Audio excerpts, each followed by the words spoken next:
जय श्री श्याम, जय Sitaram the vastu channel पर बना रहे आप सभी का प्यार कर दीजिए एक लाइक।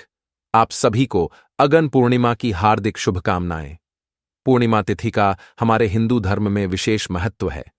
मार्गशीर्ष मास यानी कि अगन मास में आने वाली पूर्णिमा साल 2024 की आखिरी पूर्णिमा रहेंगी और इस पूर्णिमा तिथि पर है। इस पर इस बार शुभ योग भी बन रहे हैं। पूर्णिमा का व्रत रखने वाले भक्तों को सुख सौभाग्य की प्राप्ति होती है। इसी के साथ भगवान विष्णु, माता लक्ष्मी और चंद्रदेव की पूजा करने से सभी ग्रहों का शुभ आशीर्वाद भी प्राप्त होने लगता है। ग्रहों का दुष्प्रभाव जीवन से कम हो जाता है। पूर्णिमा के दिन पवित्र नदी में स्नान करने के बाद दान जरूर देना चाहिए। इस दिन किए गए दान बाकी पूर्णिमा तिथि की तुलना में 32 गुना अधिक फलदायी होते हैं। इसलिए मार्गशीर्ष मास की पूर्णिमा को 32वीं पूर्णिमा कहते हैं। पूर्णिमा तिथि प्रारंभ होगी 14 दिसंबर दिन शनिवार को शाम 4:58 पर और पूर्णिमा तिथि की समाप्ति होगी 15 दिसंबर दिन रविवार को दोपहर 2:31 पर। इस प्रकार उदय तिथि के अनुसार 15 दिसंबर दिन रविवार को अग्न पूर्णिमा है और इसी दिन मां अन्नपूर्णा जयंती भी है और पूर्णिमा का व्रत और स्नान दान भी इसी दिन किया जाएगा। यदि संभव हो तो किसी पवित्र नदी के जल से, और ऐसा संभव ना हो तो घर पर ही नहाने के पानी में थोड़ा सा गंगा जल मिलाकर अवश्य ही स्नान करना चाहिए। पूर्णिमा तिथि के दिन ब्रह्मा मुहूर्त रहेगा सुबह 5:29 पर। सुबह 6:17 तक सूर्योदय का समय रहेगा। सुबह 7:04 सूर्यास्त का समय रहेगा।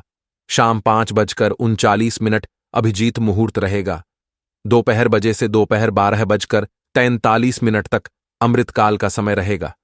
शाम 6:05 से शाम 7:35 तक सत्यनारायण भगवान की कथा पढ़ने और सुनने के लिए और पूर्णिमा का दान करने के लिए अभिजीत और अमृतकाल बहुत ही उत्तम मुहूर्त माने जाते हैं।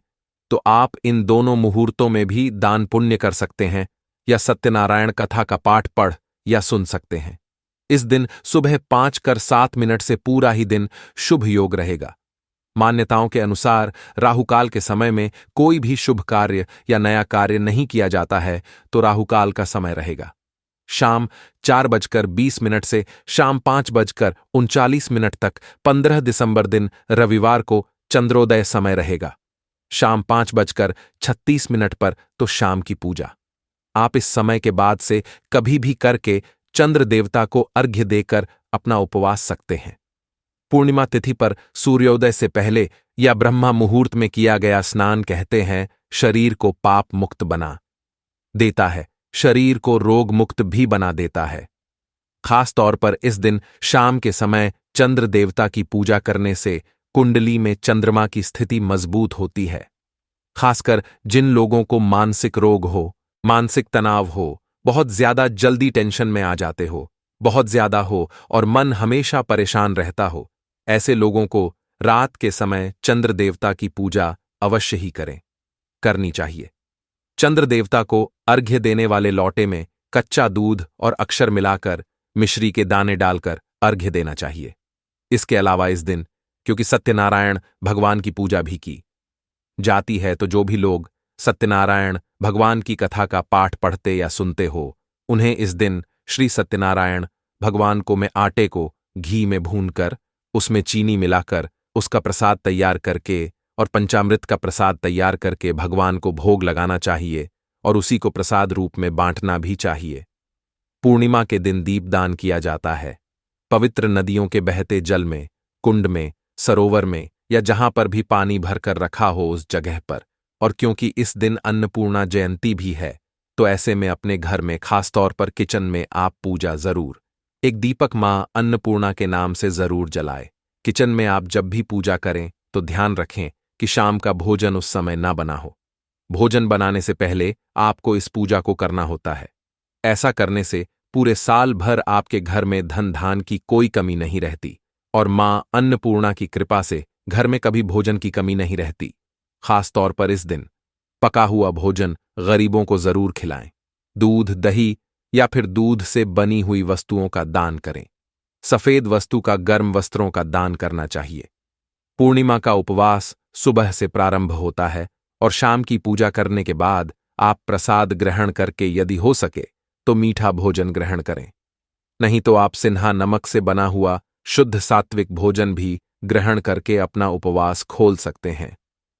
आज के दिन हर किसी को हो सके तो पवित्र नदियों के जल में स्नान करना चाहिए, लेकिन सबके लिए ऐसा करना संभव नहीं हो पाता तो घर में ही नहाने के पानी में गंगा जल में लाकर स्नान कर लें। लेकिन उससे पहले एक जरूरी काम सभी को करना चाहिए। सबसे पहले तो तुलसी जी के गमले से थोड़ी सी मिट्टी लेकर माँ तुलसी जी को प्रणाम करें, फिर अपने शरीर में और माथे पर लगाकर उसके बाद पानी में गंगा जल डालकर या पवित्र जल से स्नान करना चाहिए। क्योंकि शीश के महीने में नियमों का पालन करने वाले सभी भक्त पूरे महीने तुलसी जी की जड़ की मिट्टी को शरीर में लगाकर फिर उसके बाद स्नान करते हैं। तो जो लोग पूरे महीने ऐसा ना कर पाए हो तो अगन मास की पूर्णिमा के दिन सभी भक्तों को ऐसा करना चाहिए। भगवान विष्णु और भगवान कृष्ण की कृपा ऐसा करने से प्राप्त होने लगती है और जो भी जीव में अधूरी इच्छाएं होती हैं पूर्ण हो जाती है। आने वाले वीडियो में आप हमारे चैनल पर पूजा विधि और पूर्णिमा के दिन डॉट सुनी जाने वाली कथा के साथ ही श्री सत्यनारायण भगवान की कथा भी जरूर सुनिएगा। दोस्तों, आशा है कि आज की इस प्रस्तुति में बताई गई जानकारी आपको अच्छे से समझ आ गई होगी। वीडियो अच्छा लगा हो तो एक लाइक और चैनल को सब्सक्राइब अवश्य करें। धन्यवाद।